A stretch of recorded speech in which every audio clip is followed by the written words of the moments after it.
And we are back with a little Christmas week edition, 4 quarters of Believin rivalry week. Let's get into it here. First question, as our season, there's something to play for. We'll get into that, but there's also something else to play for with our opponent, and that's making the Steelers' life miserable.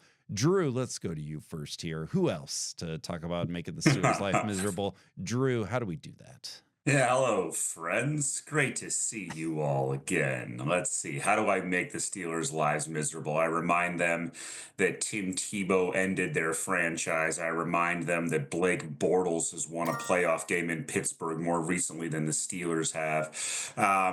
How do we make the Steelers' lives miserable for real?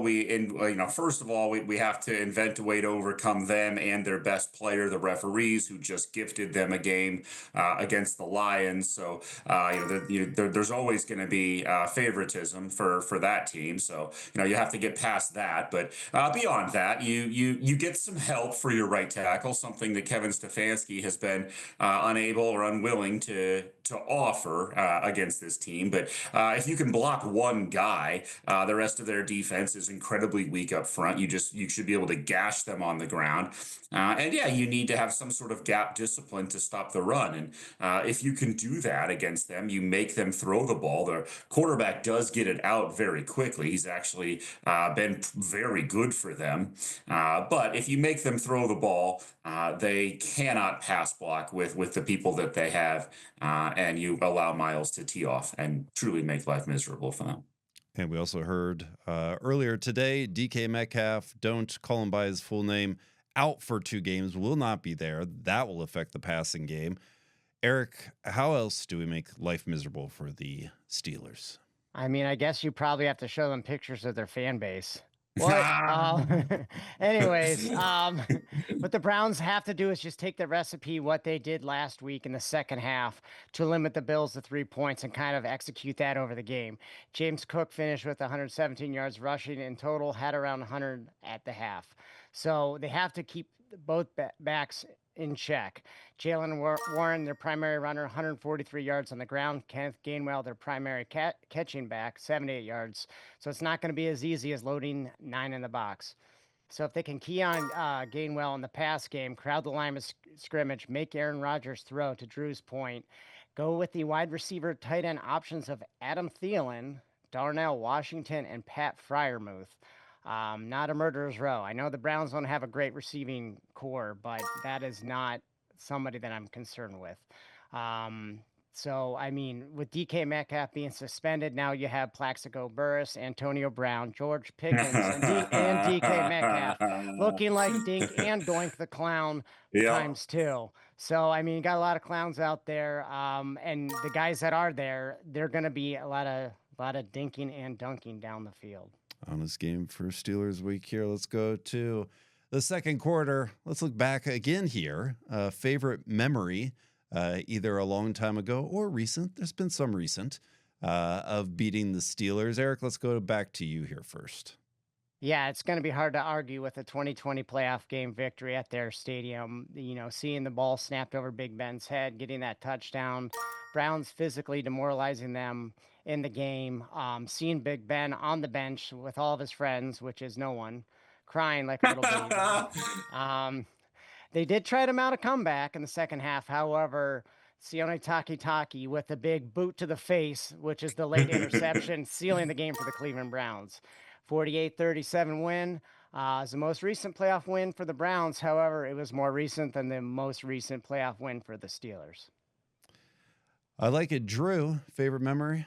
Yeah, I'm gonna have to pick that one as well. It's more than just that though. It's knowing with certainty, and like Steelers fans having to face the music that their window of opportunity was slammed shut, and they had no chance of ever being great again. The Steelers went from an organization that used to like actually think and delude themselves into thinking that they were going to win championships, and after that game when Baker Mayfield, prime Nick Chubb, Jarvis Landry caught a 50-yard touchdown pass. When they just demoralized them. And in their building, you knew it was over. And Ben knew it was over. And watching him sit there and cry, nobody's near him because nobody can stand this dude on their own team. Watching him sit there and cry was hilarious. I took a picture of it. It was one of the funniest things, one of the best memories I have in football. That is damning with faint praise. There hasn't been a lot of great memories for Browns fans, but watching that dude cry because he got just wrecked at home in the playoffs. Oh, chef's kiss. Look at this photograph of Ben Roethlisberger. Let's move on to the second half here, third quarter. A lot of debate of the Brown season being over, and maybe it's a little bit of muscle memory of let's look at Tankathon, where we are on the draft chart. Drew, let's go to you first here. Shedeur being our quarterback, where does draft position, does that matter to you right now, or do you want to win out?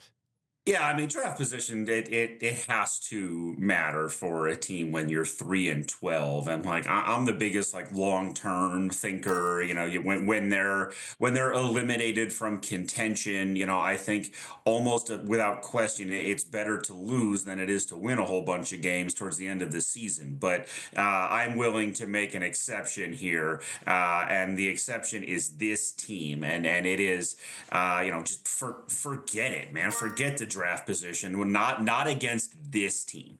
This is the team that I like to beat, to watch their fans get mad, to watch their fans chant about how they're going to fire their head coach. I understand if we win this game, we go from number 2 overall to number 5 or 6, maybe 7 overall, depending on how a bunch of things play out. But to be able to beat this overrated team that like genuinely like their fans have beginning to think that maybe they're onto something, to shatter their dreams, would be really fun to have in here. Oh, very nice, Drew. Eric. Yeah, I mean, I always want the Browns to win in this league. We haven't seen a lot of them since 1999, so anytime they get a win, perfect.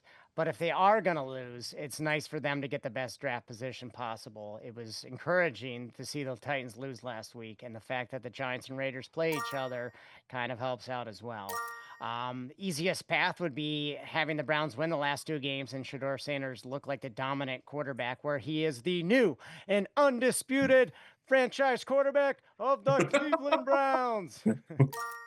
So that way they can work on the offensive line and wide receivers in the first round, as opposed to a quarterback and one of those 2 positions I just said. Obviously you want your Fernando Mendoza. I mean, Dante Moore put up a good week. Who knows? Maybe he's also a great prospect, but if winning with Shedeur being the great quarterback means we don't have to take a quarterback, that's the ideal situation. Whether that happens remains to be seen. Obviously, it comes down to the GM and what we do in April. We don't know if that's going to be Andrew Berry or somebody else. Doesn't matter if you're drafting 1st, 2nd, 5th, or 10th. If you don't get the guy right, which we've seen countless times, it's going to be a long season. It's going to be long seasons. But as far as Sunday's concerned, got to win the game. Anytime you beat the Steelers is a good Sunday. Let's finish this party that we're describing for Sunday. Believe or bail? Eric, you first here. Does Myles break the sack record against the Steelers? Short answer, yes. But long answer, Aaron Rodgers did succumb 2 sacks to Aiden Hutchinson last week, top 5 defensive end. So why can't the Browns do the same thing on Sunday? 2 things that Josh Allen did to keep away from Myles Garrett was rolling to his right when Myles was to his left and getting the ball out quickly. Now, Rodgers is not as mobile as he was several years ago. However, he has shown an ability to get the ball out quickly. Kind of reinforcing my point earlier that the Browns have to cover Kenneth Gainwell, especially quickly, as he's going to throw either to him or the tight end options for easy dump-offs. They got to focus or somehow get him to do more than a 3-step drop, whether that's a 5 or 7. I don't expect them to happen a lot, but whenever they have those situations, that's where Myles kind of has to knife his way through Dylan Cook, who's making his 2nd ever start at left tackle for the Steelers and has obviously not faced Myles Garrett before. So what I like to see is Myles knife by, get that sack, do a big Papa Pump kiss to his bicep after he gets that sack and breaks the record. Drew, can you top that? I for can't, bail. Ryan, but what I will say is that I think Myles hates this team almost as much as we do, almost as much as Browns fans do. And I said this last week when we talked about, maybe he breaks it against Buffalo. There is some sort of poetic justice about Myles Garrett breaking TJ Watt's record against this team. I think everyone wants to see that. I even think to a certain extent Steelers fans want to see it, right? Like I actually do, right? Like maybe I'm way off base here. I don't know. They seem to hate Myles Garrett because they hate everything good and just and wonderful in this world. That's who they are as Steelers fans. But I think everyone else on this planet wants nothing more than to see Myles Garrett break that dude's record against his team. It would be awesome to see, and it's something that we will all get a chance to see on Sunday. I very much believe he breaks TJ Watt's record against the Steelers in game number 16. I like the belief, but Eric's got it this time. Will fought, and a big Papa Pump bicep kiss, I think, sealed the deal on this one. Eric, Right. do you have a Monday morning headline? Yes, I do. In a vestibule of his own, Myles breaks the sack record at Huntington Bank Field. Browns win. Beautiful. Go Browns. Let's get a win. Let's have a happy Sunday. Go Browns. Merry Christmas. Merry Christmas. Merry Christmas.